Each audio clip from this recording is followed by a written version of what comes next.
Buenos días, querida familia. Nos reunimos nuevamente alrededor de la palabra del Señor en este viernes de la tercera semana en el que celebramos la memoria obligatoria de los santos Timoteo y Tito, obispos. Nos reunimos en el nombre del Padre y del Hijo y del Espíritu Santo.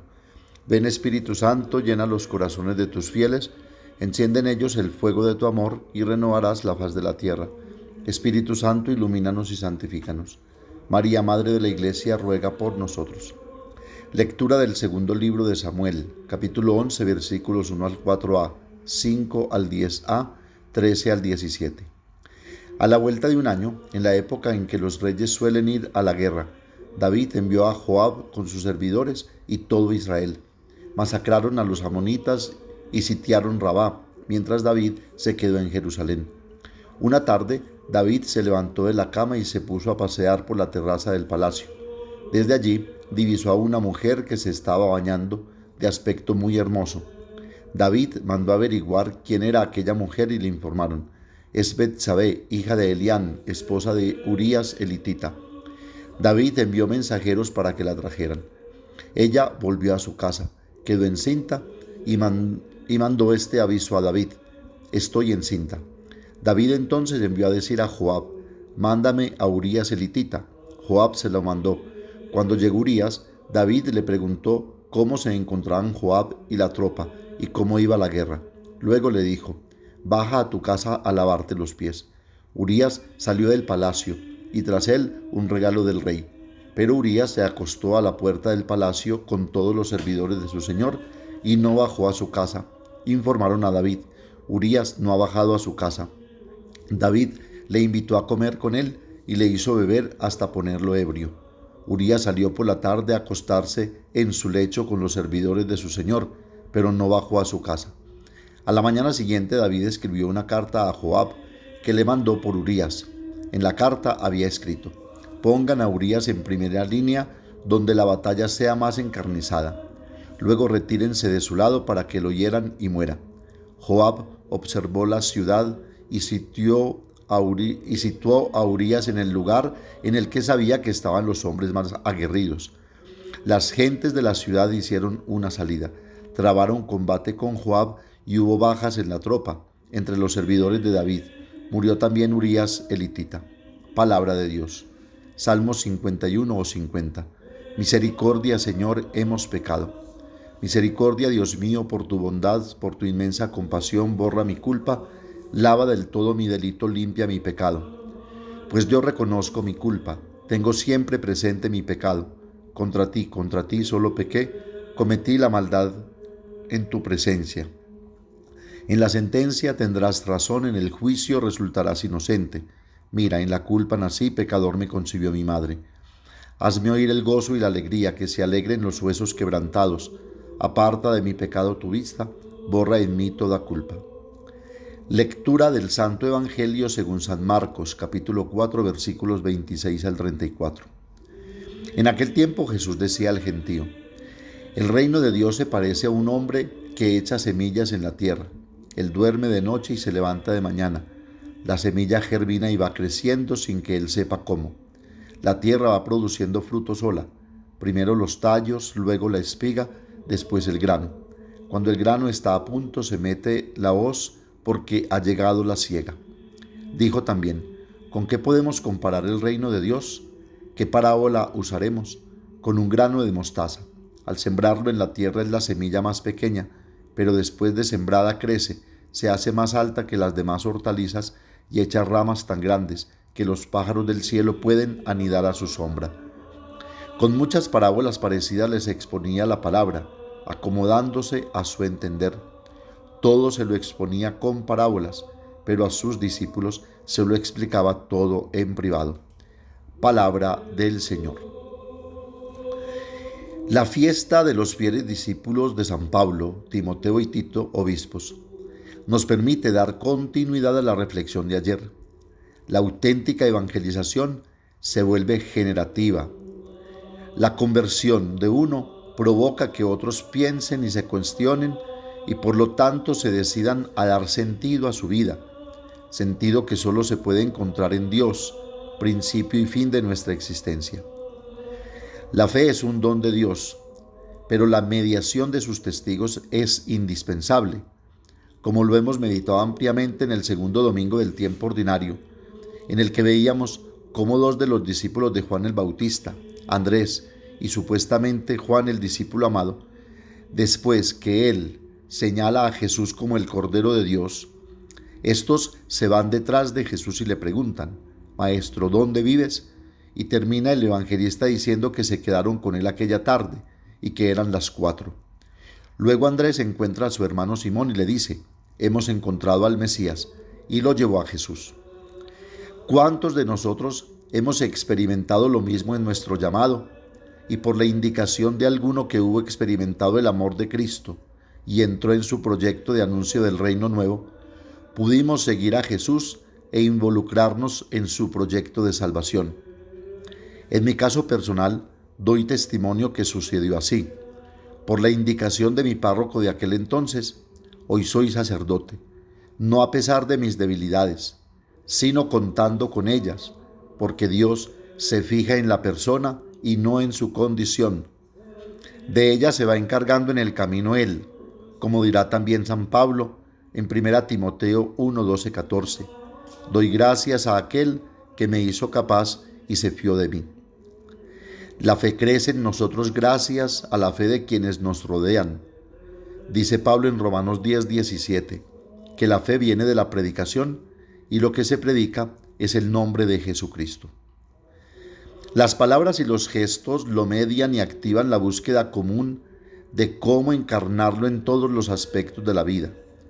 Vivir y trabajar juntos provocan un compartir que permite que la comunión litúrgica y comunitaria se difunda en cada momento de la existencia. ¿Acaso no era esto lo que decían de la primitiva comunidad cristiana? La gente se iba adhiriendo por la predicación y los signos que hacían. A veces reducimos la transmisión de la fe al catecismo o a citas litúrgicas que nos encuentran yuxtapuestos de manera a menudo pasiva, tal vez incluso cansados y aburridos, desesperanzados y sin ilusiones, y como dicen muchos, sin fe, porque la han disque perdido. Ser una comunidad cristiana no puede limitarse a esto. Timoteo y Tito fueron constructores de comunidades con Pablo en contextos donde era necesario inculturar la palabra de Dios, es decir, hacer presente el anuncio de Cristo sin ir en contra de la cultura y, como dice el Evangelio de hoy, acomodándose al entender y a la situación de cada uno, o como decimos nosotros, al pueblo que fueres, usad lo que vieres. Por supuesto, conducidos por la sabiduría del Espíritu que transforma todas las realidades. Como sabemos, estos discípulos de Pablo no hicieron una mera apología de la fe, de esa experiencia judía de Jesucristo, de la que los apóstoles pudieron dar testimonio. Ellos captaron el corazón del anuncio de Cristo y lo contaron, lo reescribieron, lo revivieron según nuevas categorías, emergiendo de los patrones mentales y culturales en los que nacieron y que habían definido sus personas. Hoy necesitamos pastores, testigos, educadores, consagrados, madres y padres, jóvenes que hagan lo mismo. Ya lo leíamos el miércoles en el oficio de lecturas de la memoria de San Francisco de Sales, en la que nos hace comprender cómo la responsabilidad de la evangelización, que él llama la verdadera devoción, corresponde a todo bautizado, a todo hombre y mujer que quiera ponerse en el camino de Cristo y responder a sus compromisos como hombre de fe, llamado y enviado a anunciar el nombre de Jesús por el mundo entero. Recordemos lo que dice el Santo Obispo. La devoción, insisto, se ha de ejercitar de diversas maneras, según que se trate de una persona noble o de un obrero, de un criado o de un príncipe, de una viuda o de una joven soltera, o bien de una mujer casada.